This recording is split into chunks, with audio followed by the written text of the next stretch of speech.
اعوذ باللہ من الشیطان الرجیم بسم اللہ الرحمن الرحیم۔ معزز ناظرین السلام علیکم ورحمۃ اللہ وبرکاتہ۔ آج ہم حضور نبی کریم صلی اللہ علیہ وآلہ وسلم کی تعلیمات کی روشنی میں لوگوں کے ساتھ رویہ رکھنے کے حوالے سے گفتگو کریں گے۔ ہم جس سوسائٹی میں آج کل زندہ ہیں، اس سوسائٹی میں ایک بات بہت زیادہ زور پکڑ چکی ہے کہ جو دکھتا ہے وہی بکتا ہے، یعنی انسان کی ظاہری صورت پہ،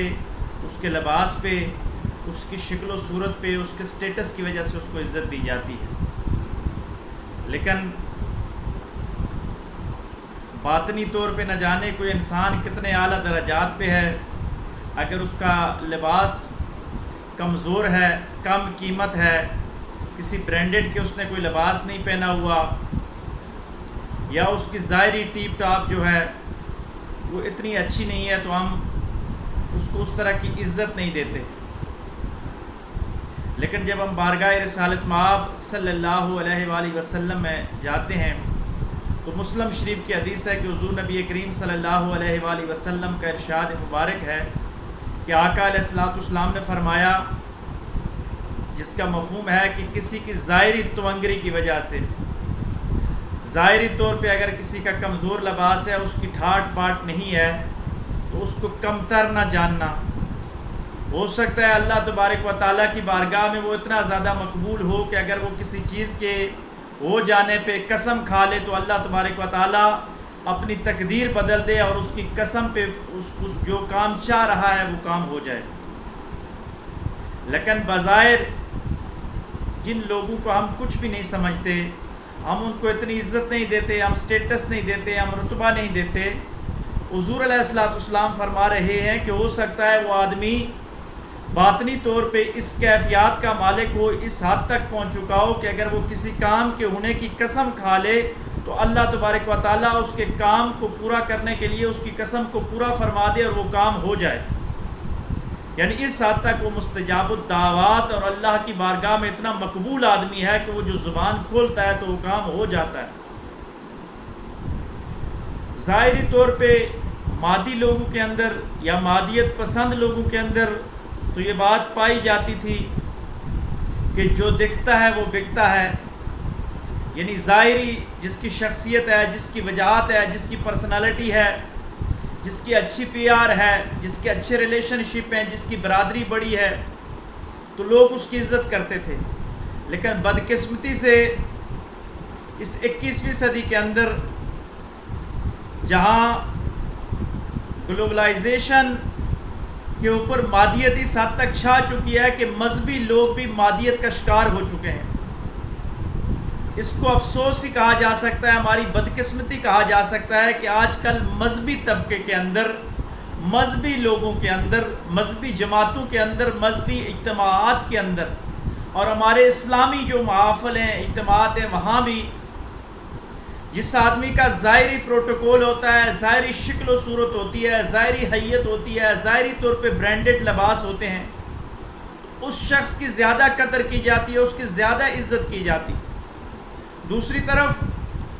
کیوں نہ ایک آدمی علم کی گہرائیوں سے واقف ہو، بہت بڑا عالم ہو، معقولات اور منقولات کا بہت بڑا عالم ہو، گہرائیوں تک علم کی گہرائیاں جانتا ہو اور باطنی طور پہ بھی بلند مرتبے پہ ہو،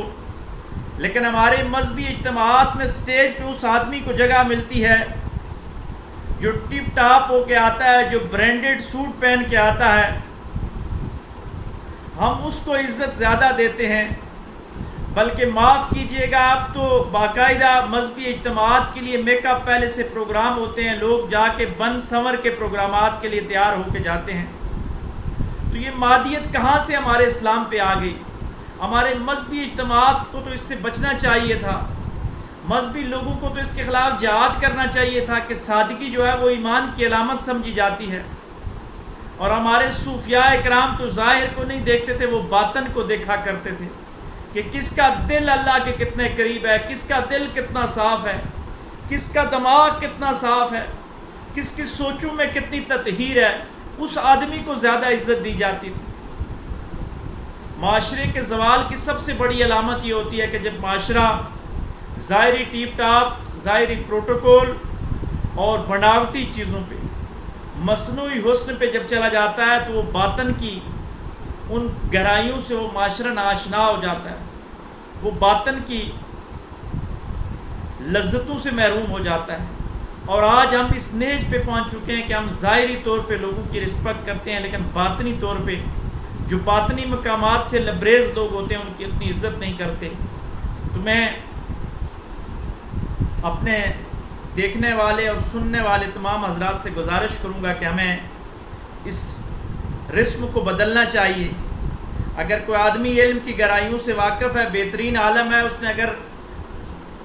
کم ٹیپ ٹاپ کی ہوئی ہے، کم قیمت کا لباس پہنا ہوا ہے، پھر بھی ہمیں اس کی عزت کرنی چاہیے، اس کے مرتبے کا خیال کرنا چاہیے، کیونکہ اللہ کے نزدیک ان فقراء کی بڑی عزت ہوتی ہے۔ اور اسی طرح جو اللہ کے ولی ہیں، صوفیاء اکرام ہیں، مبادہ کسی ایک صوفی کی ظاہری زندگی میں بڑا اللہ تبارک و تعالیٰ نے آسودگی رکھی ہو،